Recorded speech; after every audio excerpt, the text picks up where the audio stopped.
Assalamualaikum warahmatullahi wabarakatuh. Innal hamdalillah nahmaduhu wa nasta'inuhu wa nastaghfiruh wa na'udzu billahi min shururi anfusina wa min sayyiati a'malina. May yahdihillahu fala mudilla lahu wa may yudlil fala hadiya lahu. أشهد أن لا إله إلا الله وحده لا شريك له وأشهد أن محمدا عبده ورسوله. يا أيها الذين آمنوا اتقوا الله حق تقاته ولا تموتن إلا وأنتم مسلمون. يا أيها الناس اتقوا ربكم الذي خلقكم من نفس واحدة وخلق منها زوجها وبث منهما رجالا كثيرا ونساء واتقوا الله الذي تساءلون به والأرحام إن الله كان عليكم رقيبا. يا أيها الذين آمنوا اتقوا الله وقولوا قولا سديدا يصلح لكم أعمالكم ويغفر لكم ذنوبكم ومن يطع الله ورسوله فقد فاز فوزا عظيما. أما بعد فإن أصدق الحديث كتاب الله وخير الهدى هدى النبي صلى الله عليه وسلم وشر الأمور محدثاتها وكل محدثة بدعة وكل بدعة ضلالة وكل ضلالة في النار. Para hadirin kaum muslimin dan muslimah yang dimuliakan Allah Subhanahu wa taala. Alhamdulillah, pada pagi hari ini kita masih diberikan kemudahan, diberikan taufik dan pertolongan oleh Allah Subhanahu wa taala untuk melaksanakan ibadah salat berjamaah dan dilanjutkan dengan menuntut ilmu. Semoga amalan yang kita lakukan diterima oleh Allah Subhanahu wa taala. Para jamaah yang Allah muliakan, pada kesempatan pagi hari ini kita akan membahas satu hadis di antara hadis-hadis Nabi kita Muhammad sallallahu alaihi wasallam, yang dimana dalam hadis ini akan dijelaskan tentang pentingnya bersemangat dalam meraih apa-apa yang bermanfaat bagi kita, bermanfaat untuk kehidupan dunia ataupun bermanfaat untuk kehidupan akhirat. Karena waktu kita di dunia ini sangat terbatas, tidak lama. Maka bagaimana waktu yang singkat, umur yang pendek ini kita isi dengan hal-hal yang bermanfaat, dan kita menjauhi hal-hal yang kurang bermanfaat atau jelas-jelas dosa dan maksiat. Dari Abu Hurairah radhiyallahu anhu, qala, Abu Hurairah berkata, qala Rasulullah sallallahu alaihi wasallam, Rasulullah sallallahu alaihi wasallam bersabda, al-mu'minul qawiyyu khairun wa ahabbu ila Allah minal mu'minid dha'if wa fi kullin khairun. Orang yang beriman yang kuat itu lebih baik dan lebih dicintai oleh Allah daripada orang yang beriman tapi lemah. Ihris ala ma wa fi kulli khair, namun dua-duanya ada kebaikannya. Ihris ala ma yanfa'uka, bersemangatlah untuk meraih apa-apa yang bermanfaat bagimu. Wasta'in billah, dan minta tolonglah kepada Allah. Wala ta'jaz, dan janganlah engkau bersikap lemah, bersikap malas. Wa in asobaka syai'un, kalau engkau ditimpa sesuatu, fala taqul, janganlah engkau mengucapkan lau anni fa'altu kada kana kada wa kada, seandainya aku tidak melakukan ini maka hasilnya tidak akan seperti ini. Walakin qul, akan tetapi ucapkan qaddarallahu wa ma syaa fa'al, semuanya terjadi atas takdir Allah Subhanahu wa taala, dan apa yang dikehendaki oleh Allah pasti terjadi. Fa inna law taftahu amal syaitan, Karena sesungguhnya ucapan seandainya bisa membuka pintu-pintu masuknya syaitan. Rawahu Muslim. Hadis ini diriwayatkan oleh Imam Muslim. Hadisnya adalah hadis yang sahih. Para jamaah yang dimuliakan Allah Subhanahu wa taala, mari kita gali faedah-faedah yang ada dalam hadis ini. Nabi SAW mengucapkan, beliau bersabda, "Al-mu'minul qawiyyu khairun wa ahabbu ilallahi minal mu'minid dhaif." Orang yang beriman, yang kuat, itu lebih baik dan lebih disukai oleh Allah daripada orang yang beriman tapi lemah. Maka muncul pertanyaan di sini. Maksudnya kuat di sini apa? Apakah kuat fisiknya, kuat badannya, kuat finansialnya, kuat ekonominya, atau apa? Mungkin ada yang bertanya, ketika Nabi mengatakan orang yang beriman, yang kuat itu lebih baik dan lebih disukai oleh Allah daripada orang yang beriman tapi lemah. Maka jawabannya, kuat di sini adalah yang pertama kali harus diperhatikan adalah kuatnya iman. Kuatnya apa? Kuatnya iman.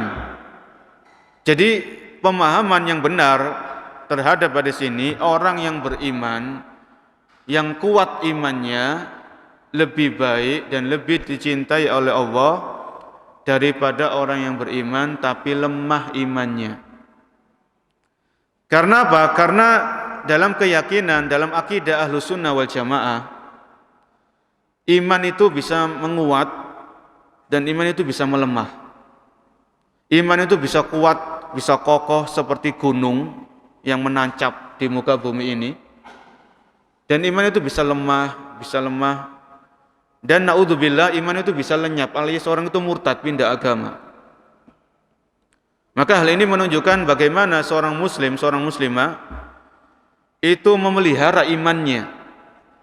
Iman ini di dalam hati diwujudkan dengan ucapan dan perbuatan sehari-hari.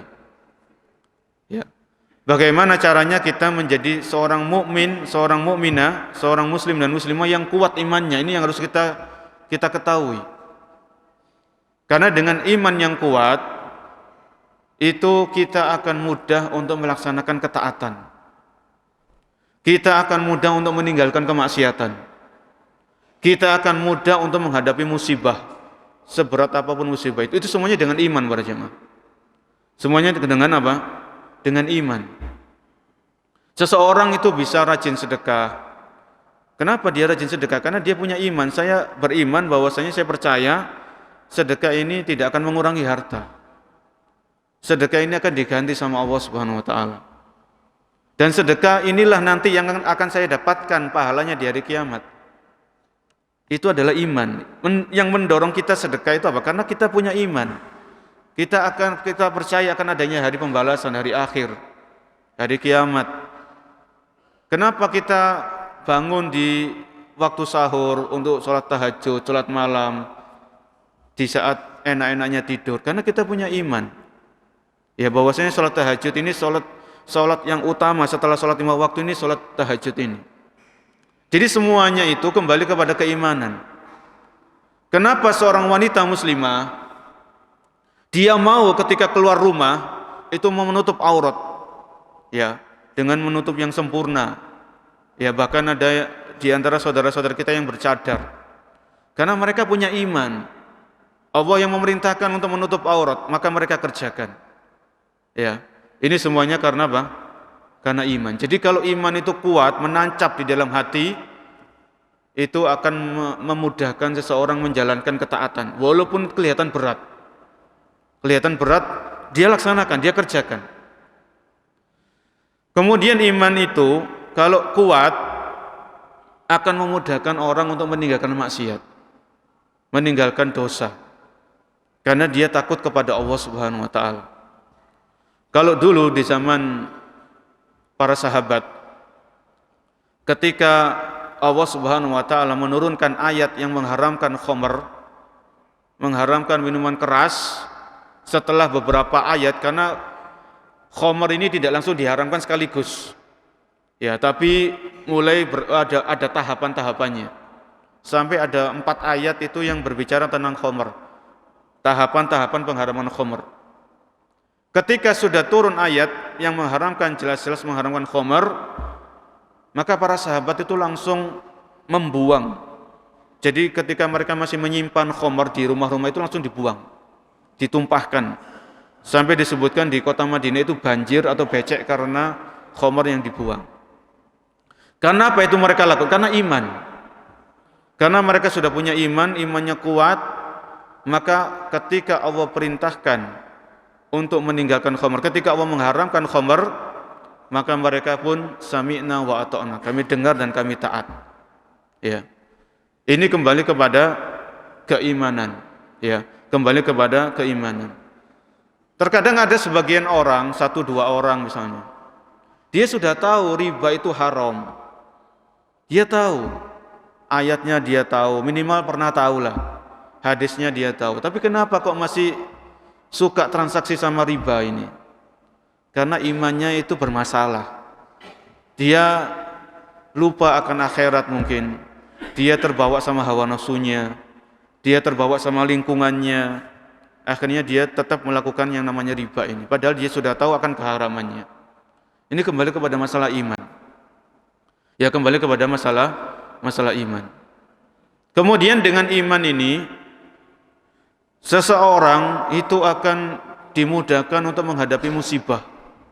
Ya, seberat apapun, sebesar apapun musibah itu, kalau dihadapi dengan kacamata iman, maka insya Allah akan terasa ringan, akan terasa lapang dada ini. Karena semuanya kembali kepada keimanan. Jadi iman kepada Allah, iman kepada malaikat. Pokoknya rukun iman yang 6 ini semuanya kita bawa, kita yakini. Contohnya bagaimana? Para nabi dan rasul itu adalah mereka orang-orang yang paling kuat imannya. Sehingga kalau kita dapatkan, kita baca sejarah mereka, mereka adalah orang yang paling berat ujiannya. Ya. Jadi kalau kita diuji dengan berbagai macam ujian yang mungkin menurut kita nggak ada henti-hentinya, selesai satu ujian kok ada ujian lagi, maka jangan merasa ujian kita itu paling berat. Karena kita yakin para nabi dan rasul ini manusia-manusia pilihan, mereka orang yang paling kuat imannya dan mereka adalah orang yang paling berat ujiannya. Nabi Ayub alaihissalam, beliau diuji oleh Allah dengan penyakit, dengan sampai puluhan tahun, lebih dari 10 tahun beliau sakit, sampai ditinggalkan sama keluarganya. Ya, tapi Nabi Ayub ini sabar. Nabi Ayub ini apa? Sabar. Beliau terus berdoa kepada Allah Subhanahu wa taala, minta kesembuhan. Kemudian Allah kasih kesembuhan. Kemudian Nabi Zakaria. Nabi Zakaria ini sudah lama enggak punya anak. Menikah sudah sampai disebutkan dalam surat Maryam, washta'ala ra'su syaiba. Jadi Nabi Zakaria ini rambutnya sudah beruban semuanya. Tapi belum dikasih anak.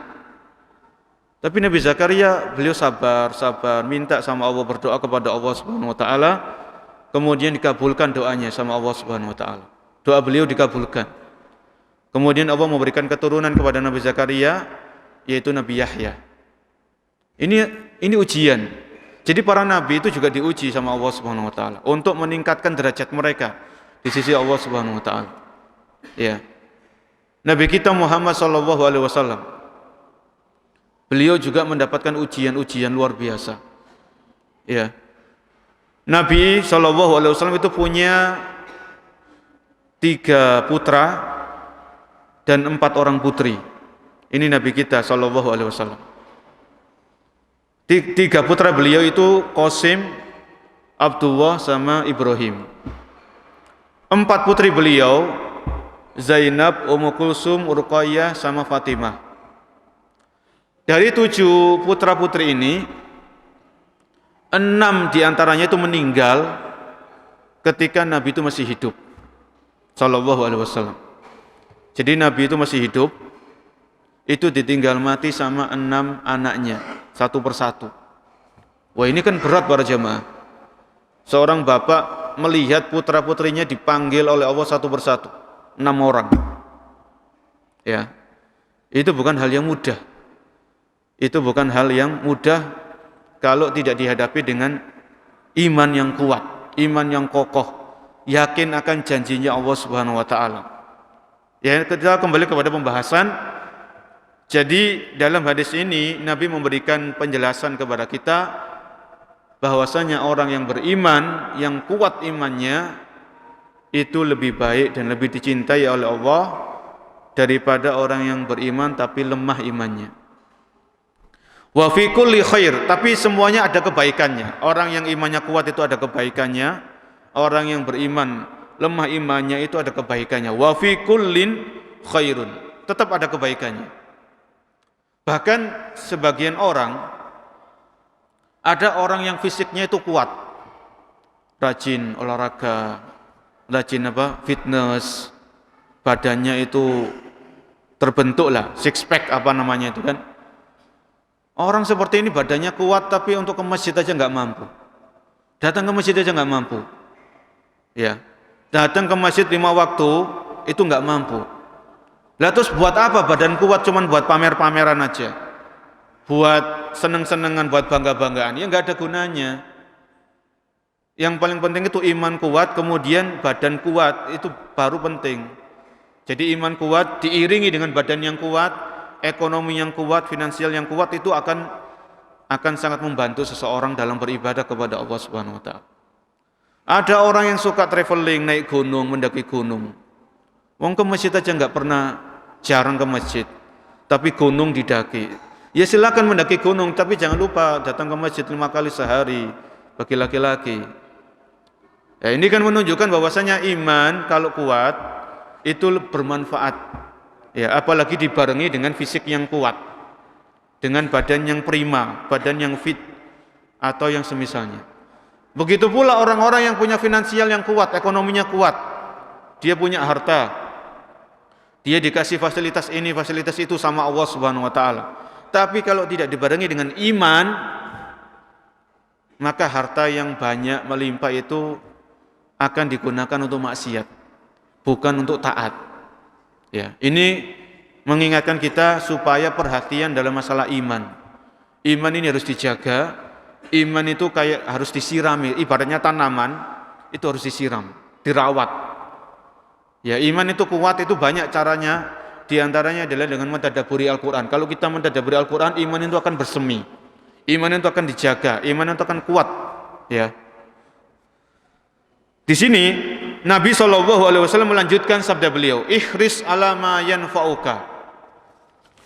Bersemangatlah dalam melakukan apa-apa yang bermanfaat bagimu. Para jamaah, di sini Nabi memerintahkan. Nabi SAW memerintahkan kita semuanya untuk bersemangat dalam melakukan apa-apa yang bermanfaat. Ya, apa-apa yang bermanfaat bagi kita, maka semangat melakukannya. Di sini seorang ulama yaitu Syekh Abdurrahman bin Nasir As-Sa'di, seorang ulama tafsir, beliau punya kitab tafsir. Beliau menjelaskan hadis ini, apa-apa yang bermanfaat bagi kehidupan manusia itu kembali kepada 2 hal. Yang pertama adalah bermanfaat untuk akhiratnya dan bermanfaat untuk kehidupan duniawinya. Ya. Fal umurun nafi'atu fid din tarji'u ila amrayn. Jadi kalau kita gambarkan, ketika Nabi mengatakan, bersabda, beliau memerintahkan kita bersemangatlah untuk melakukan apa-apa yang bermanfaat bagimu.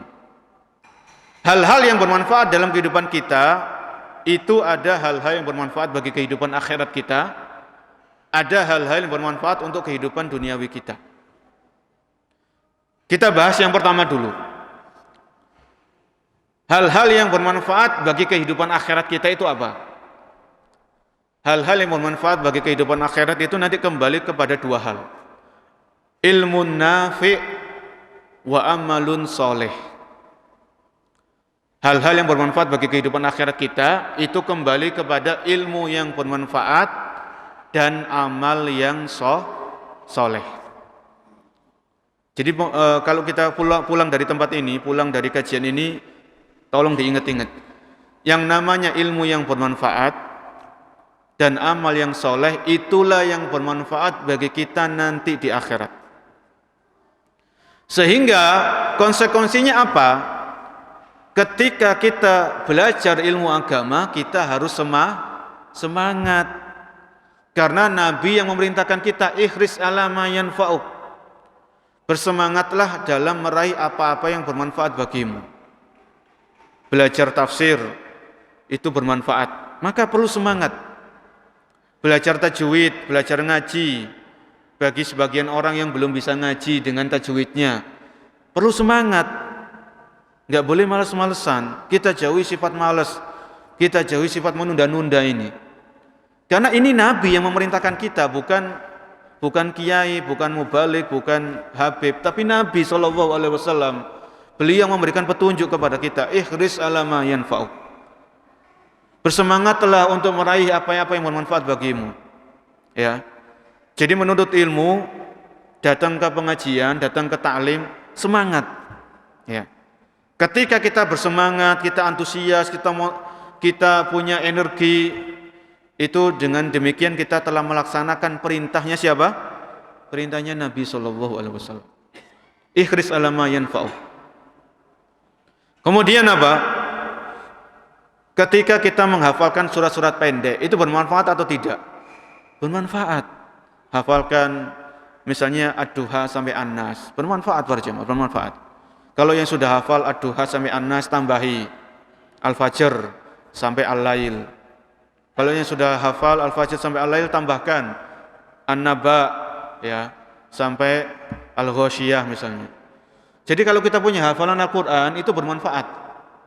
Kita sambil naik mobil, nunggu lampu merah, kita baca hafalan kita. Baca Sabihis, baca Al-Ghasyiyah, pahala.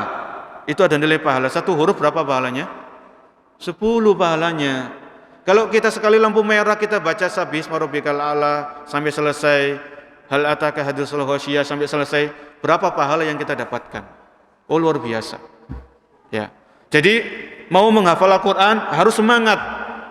Karena itu bermanfaat bagi kehidupan akhirat kita nanti. Ini yang pertama. Jadi ketika Nabi mengatakan ihris ala ma yanfa'uk, bersemangatlah dalam melakukan apa-apa yang bermanfaat bagimu, maka yang bermanfaat bagi kita adalah ilmu yang bermanfaat. Ilmu yang bermanfaat. Oleh karena itu Nabi SAW mengajarkan kita doa setiap pagi, Allahumma inni as'aluka ilman nafi'a wa rizqan thayyiba wa amalan mutaqabbala. Ya Allah, aku memohon kepada Engkau ilmu yang bermanfaat, rezeki yang baik, rezeki yang halal, yang berkah, dan amal soleh yang diterima. Ya, kalau Nabi mengajarkan ini supaya kita ucapkan, kita baca setiap pagi, ini menunjukkan kepada kita pentingnya ilmu yang bermanfaat. Kemudian di antara perkara-perkara yang bermanfaat bagi kehidupan kita di akhirat yang kita harus semangat adalah wa amalun soleh. Semangat dalam beramal soleh, semangat dalam beribadah. Ya. Jadi kalau kita melakukan ibadah itu harus semangat. Salat berjamaah, semangat. Jangan malas-malesan.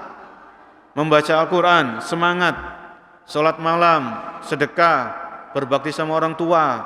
Pokoknya seluruh ibadah yang ada di dalam Islam, kalau kita kerjakan, perlu dikerjakan dengan penuh apa? Semangat, antusias, seneng gitu loh. Ada perasaan seneng, happy ketika melaksanakan ibadah tersebut. Bukan berat, aras-arasan, ya, dan lain sebagainya. Makanya di sini pentingnya kita memahami hadis ini, bahwasanya Nabi mengajarkan kita untuk semangat dalam mencari ilmu yang bermanfaat dan bersemangat dalam beramal soleh. Mendidik anak kan termasuk amal soleh kan ya. Mendidik anak itu perlu semangat, karena yang namanya anak ini kan biasanya banyak godaannya. kadang ada yang nakal, ada yang enggak nurut, ada yang ini macam-macam. Tapi tetap kita harus perlu semangat, ya. Karena mendidik anak ini termasuk amal soleh. Nanti anak ini sebagai investasi kita di akhirat. Anak ini adalah termasuk amal jariah yang kita harapkan doa mereka, khususnya ketika kita sudah meninggal dunia. Kita harapkan doa dari anak-anak kita. Ya, maka kita ingat dari sini ketika mendidik anak perlu semangat.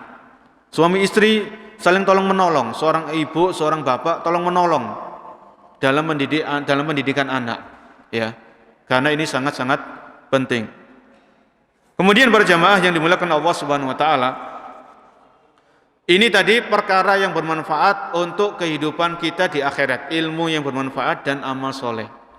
Kemudian adapun perkara-perkara yang bermanfaat bagi kehidupan kita di dunia, kata beliau, fal abdu la budda lahu min talabir rizqi fayanbahi an yasluka anfa'al asbab ad-dunyawiyatil la'iqa bihalihi. Adapun perkara yang bermanfaat untuk kita di dunia adalah mencari rizki atau menjemput rizki yang halal. Karena setiap orang pasti butuh apa?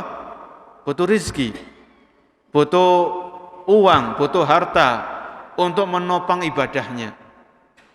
Sehingga ketika seorang muslim, seorang kepala keluarga, seorang ayah, dia keluar dari rumahnya untuk menjemput rizki yang Allah berikan, maka perlu apa?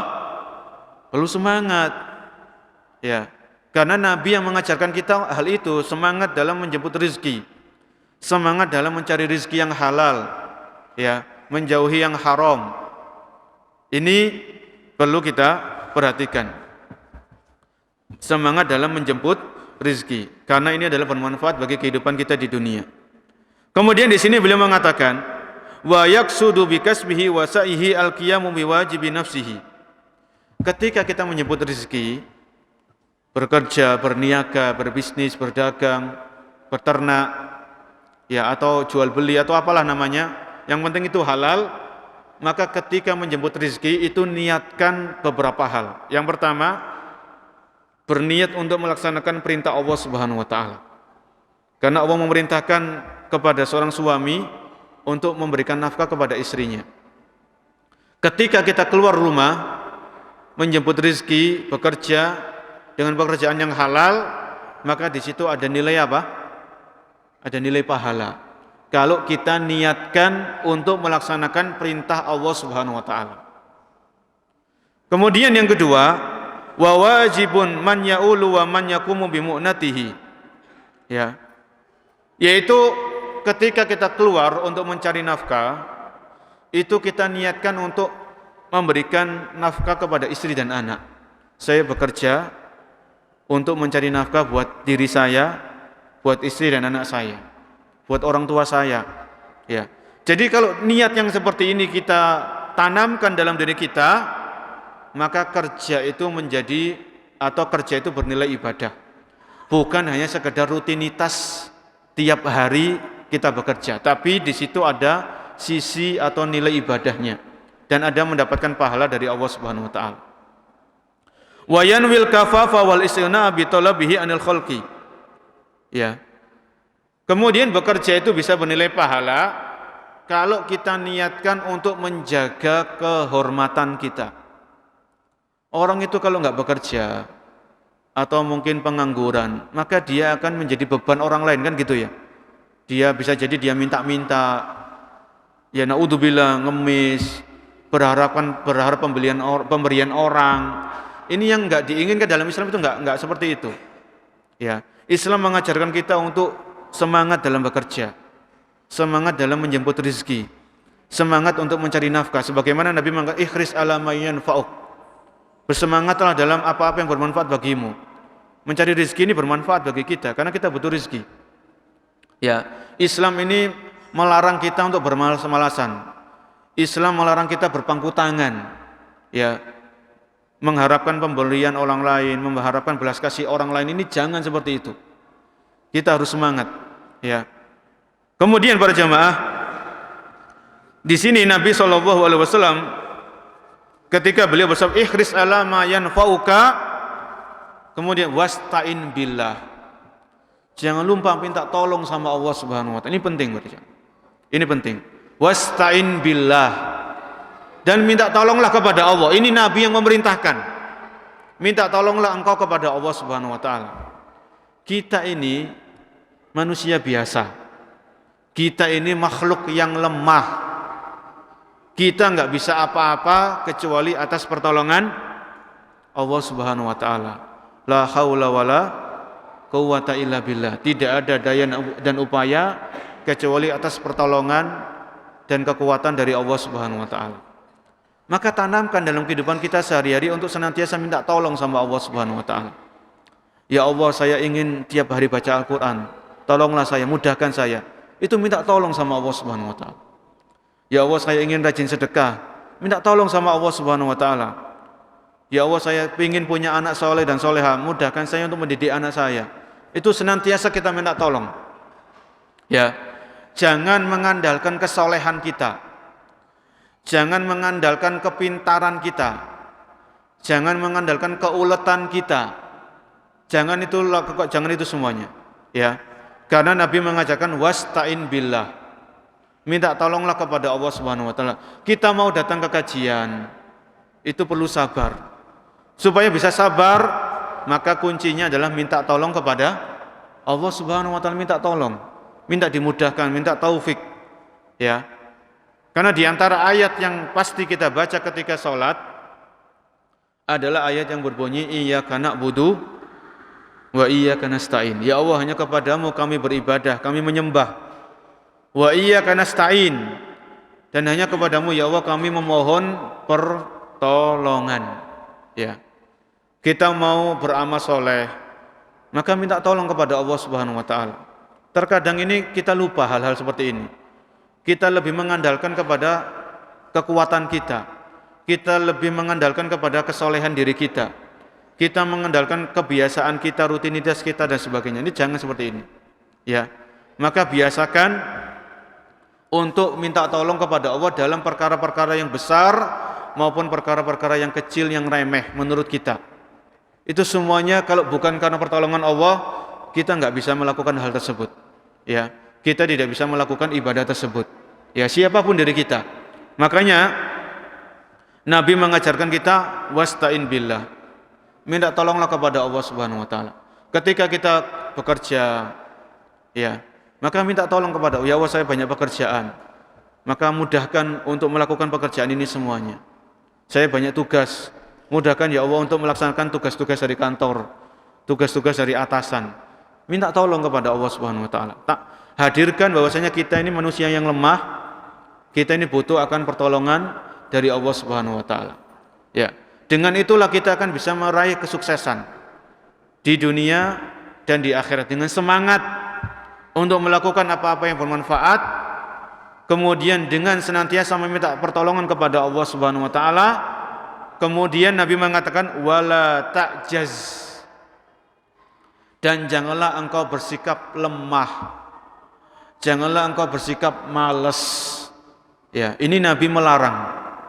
Kalau tadi Nabi memerintahkan kita untuk bersemangat, memerintahkan kita untuk senantiasa minta tolong kepada Allah, maka di potongan hadis ini wala ta'jaz, janganlah engkau bersikap lemah dan malas. Maka dalam hal ini Islam melarang kita untuk bersikap lemah dan malas. Terkadang ada orang itu belum mencoba sudah menyerahkan gitu ya. Belum mencoba tapi sudah merasa enggak mampu, merasa lemah. Ini jangan. Maka kita coba dulu, berusaha. Ya, berusaha minta tolong kepada Allah, minta kemudahan kepada Allah.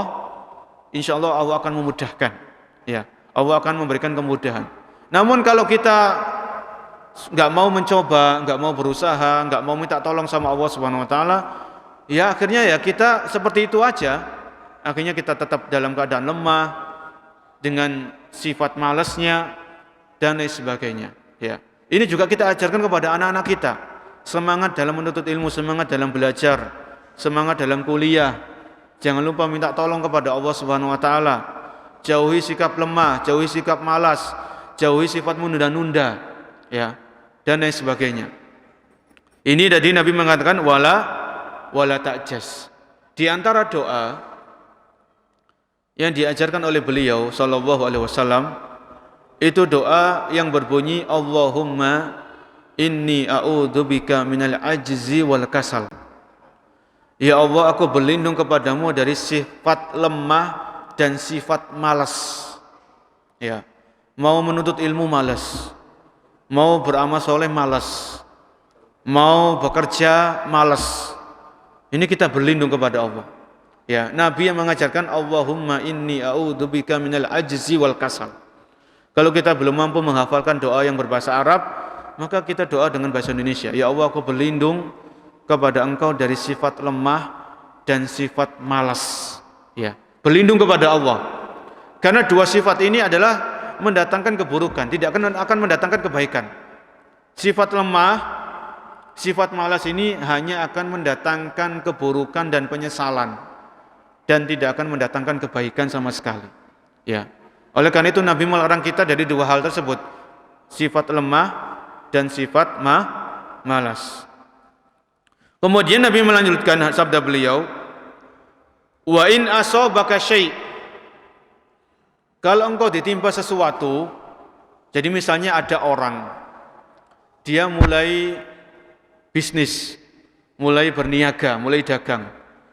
Dia sudah istikharah, mau dagang apa itu istikharah dulu. Dia sudah musyawarah, saya mau dagang ini kira-kira prospeknya gimana. Dia sudah nanya kepada orang-orang yang ahli, mentor dan sebagainya. Kemudian dia sudah minta tolong kepada Allah, ya Allah saya mau dagang, mudahkan ya Allah. Setelah itu semuanya dia menjauhi malas, sudah bersemangat, berusaha, sudah minta tolong kepada Allah Subhanahu wa taala, menjauhi sikap lemah dan malas, ternyata hasilnya di luar dugaan. Ya. Hasilnya di luar dugaan. Apa petuah, apa wejangan dari Nabi, fa in asabaka syai', kalau engkau ditimpa sesuatu, ya, fala taqul, maka jangan engkau mengucapkan lau anni fa'altu kada, lau anni fa'altu kada kana kada wa kada. Seandainya aku enggak bisnis ini mungkin enggak akan rugi.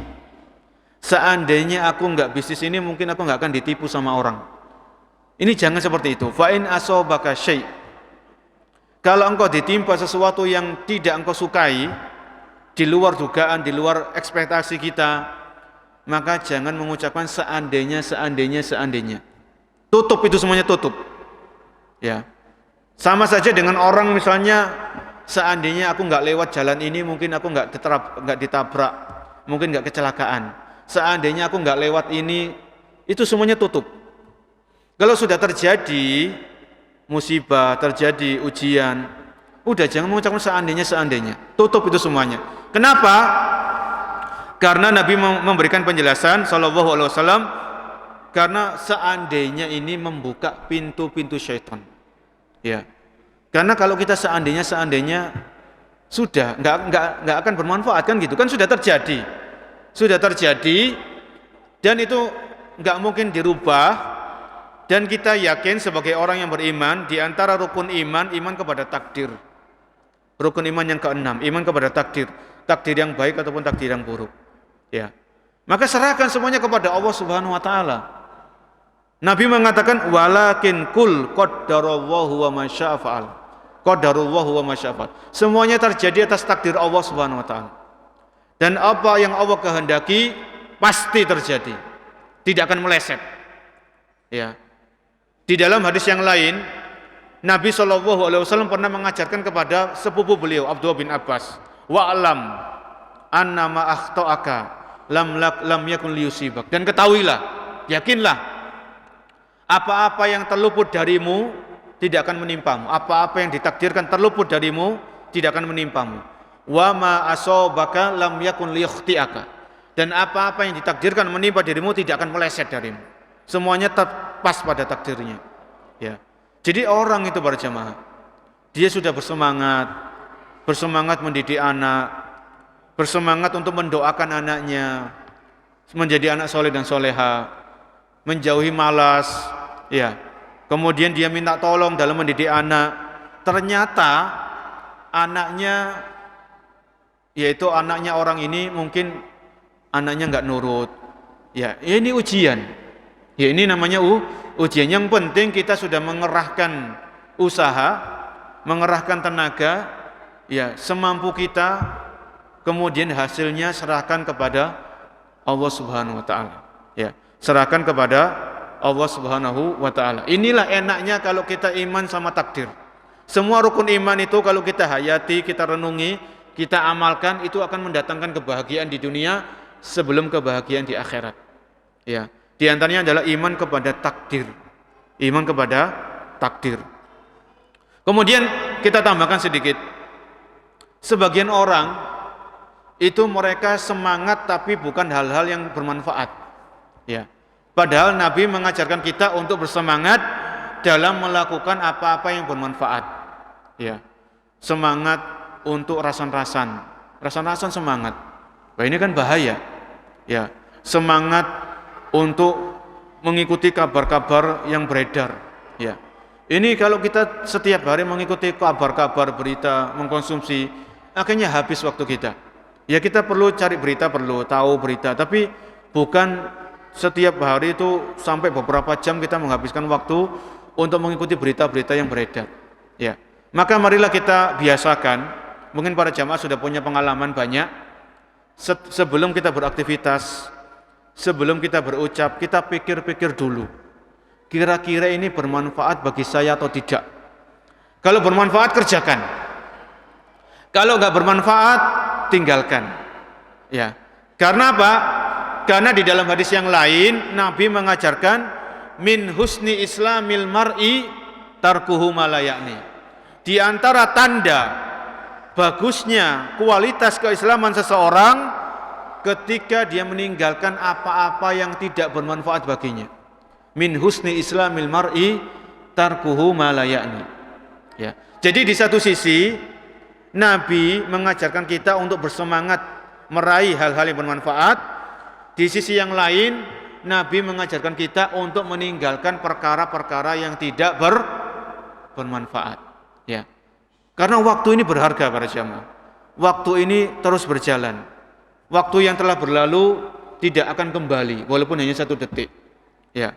Maka seorang muslim harus berpikir bagaimana waktu ini bisa diisi dengan hal-hal yang bermanfaat untuk dunia dan akhirat. Ya. Kemudian kita tambahkan sedikit lagi. Ya, sebelum kita sholat syuruk, karena waktu syuruk itu 5.22 kalau nggak salah ya.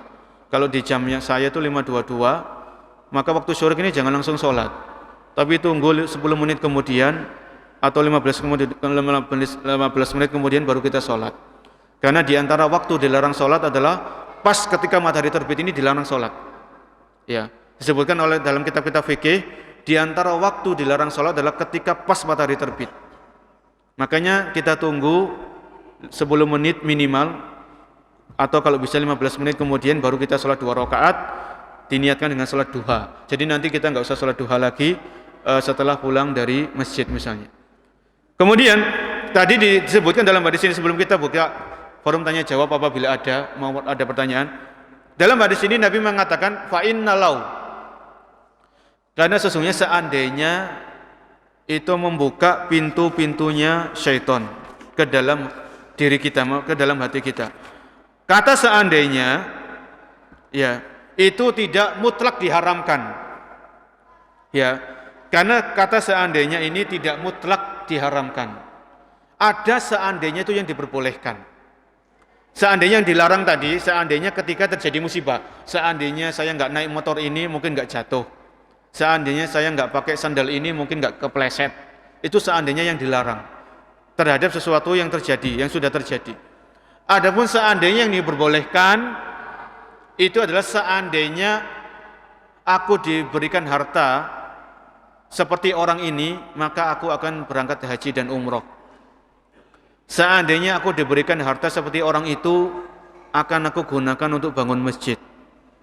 Seandainya aku diberikan harta seperti orang itu, maka aku akan melakukan seperti amalan orang tersebut. Ini seandainya yang apa? Yang diperbolehkan. Jadi berandai-andai untuk diberikan karunia oleh Allah Subhanahu wa taala, yang dimana karunia itu digunakan untuk ketaatan. Ya.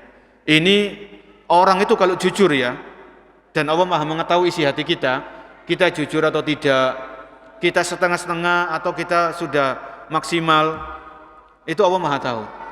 Jadi kalau kita lihat orang yang lebih kaya dari kita, ternyata orang ini menggunakan kekayaannya untuk ketaatan, ya, untuk menyumbang masjid, untuk menyantuni anak yatim, membantu fakir miskin, ya, maka kita boleh namanya seandainya saya dikasih harta seperti orang itu, maka aku akan melakukan seperti orang itu boleh.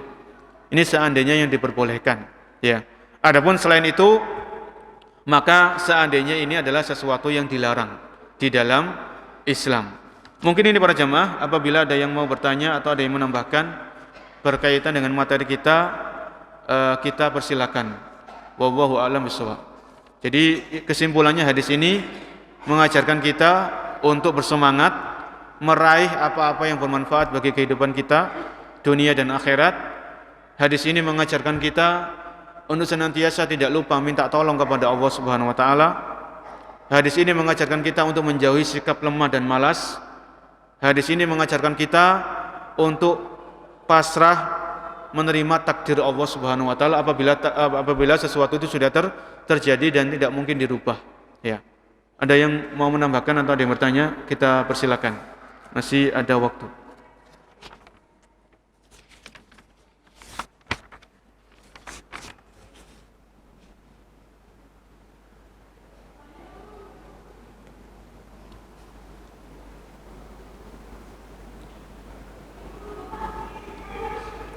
Tidak ada pertanyaan ya?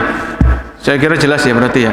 Kalau tidak ada pertanyaan berarti menunjukkan ini jelas, tinggal kita berusaha mempraktekkan hadis ini dalam kehidupan kita sehari-hari.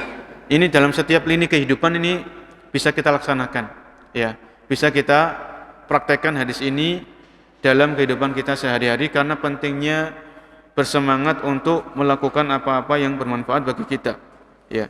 Di sini sebelum kita tutup, Syekh Abdurrahman bin Nasir As-Sa'di beliau mengatakan, ya, wa min tamami dzalika alla yattaqilal abdu ala haulihi wa quwwatihi wa dzakaihi wa ma'rifatihi wa hadgihi bi ma'rifatil asbab wa idaratiha bal yas'inu bi rabbih mutawakkilan alaihi wa rajiyan minhu an yuyassira lahu al umur kullaha. Jadi seseorang itu enggak boleh bertawakal kepada dirinya sendiri. Dia harus bertawakal kepada Allah Subhanahu wa taala. Ya. Ketika kita berangkat kerja, kita membaca bismillahi tawakkaltu 'ala Allah. La haula wala quwata illa billah. Ini setiap kita keluar rumah. Ada urusan ini, ada urusan itu, ada kerjaan ini, ada kerjaan itu, ada mau ke masjid, maka tanamkan untuk tawakal kepada Allah Subhanahu wa taala, ya. Karena di dalam hadis ini tadi juga mengajarkan pentingnya minta tolong kepada Allah. Minta tolong ini juga ada hubungannya dengan tawakal. Ya. Kemudian wa yas'alu rabbahu an yubarika lahu fi rizqihi. Ketika seseorang menjemput rezeki, maka jangan lupa untuk minta kepada Allah rezeki yang berkah. Ya. Rezeki yang apa? Yang berkah. Apa ciri-ciri rezeki yang berkah? Ini penting. Di sini disebutkan. Ya. Fa awwalu barakatir rizqi an yakuna muassisan ala taqwa wan niyatis shalihah. Ini perhatikan. Mari kita perhatikan bersama. Ciri-ciri rezeki itu berkah. Ciri-ciri rezeki itu berkah. Yang pertama adalah rezeki ini diniatkan dengan dibangun atas ketakwaan dan niat yang benar. Ya. Jadi sebagaimana yang kita sebutkan tadi, niat cari rezeki itu apa? Menjalankan perintah Allah, untuk menjaga kehormatan diri dari minta-minta kepada orang, berbelas kasih kepada orang, berharap pemberian orang. Ya. Kemudian untuk menjalankan ibadah-ibadah yang sifatnya harta, sedekah, umroh, haji, zakat, berkurban, ini kan butuh apa? Butuh harta. Jadi kalau kita niat mencari rezeki itu, niatnya tadi menjalankan perintah Allah, mencukupi kebutuhan diri dan keluarga supaya nggak minta-minta kepada orang. Kemudian niat yang ketiga adalah menjalankan ibadah yang sifatnya harta, bersedekah, infak dan sebagainya. Karena ini nggak bisa dilakukan kecuali dengan harta. Jadi ciri-ciri rezeki yang berkah itu, kata beliau, adalah dibangun di atas ketakwaan dan dibangun dengan atas niat yang soleh. Ya. Jadi niat yang harus ditata. Niat ini gampang berubah. Ya.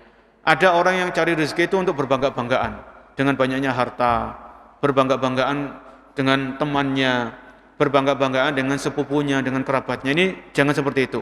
Kita menjemput rezeki, kita niatkan dengan niat yang baik dan benar. Kemudian an la yansal abdu al-fadla fil muamalah. Ciri-ciri rezeki yang berkah, bahwasanya rezeki ini digunakan untuk ketaatan kepada Allah Subhanahu wa taala. Ya. Jadi kalau ada orang ketika mencari rezeki niatnya sudah benar, tapi ternyata rezekinya tidak digunakan untuk ketaatan. Orang ini pelit, waktunya sedekah nggak mau sedekah, waktunya zakat nggak mau zakat, waktunya berkurban eman mau berkurban. Maka ini dikhawatirkan ciri-ciri rezeki yang tidak berkah. Ya. Rezeki yang berkah itu adalah rezeki yang bisa membantu seorang muslim dan muslimah untuk taat kepada Allah Subhanahu wa taala, untuk beribadah kepada Allah Subhanahu wa taala, bukan malah rezeki yang menjadikan orang itu lalai, jauh dari Allah Subhanahu wa taala, lupa akan perintah Allah Subhanahu wa taala. Ya.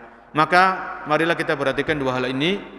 Perhatikan masalah niat yang benar dalam menyebut rezeki, dan kita perhatikan rezeki yang selama ini ada pada diri kita, sudahkah kita gunakan untuk ketaatan kepada Allah Subhanahu wa taala, atau masih ada rezeki yang kita gunakan untuk bermaksiat. Ya, maka harus hati-hati. Kalau ada rezeki yang Allah berikan ternyata kita gunakan untuk maksiat, maka kita harus cepat-cepat bertaubat dan memohon ampun kepada Allah Subhanahu wa taala. Mungkin ini yang bisa kita sampaikan. Kurang lebihnya saya mohon maaf sebesar-besarnya. Semoga menjadi ilmu yang bermanfaat. Kita akhiri, subhanakallah wa bihamdika asyhadu an la ilaha illa anta astaghfiruka wa atubu ilaik. Wabillahi taufiq wal hidayah. Wassalamualaikum warahmatullahi wabarakatuh.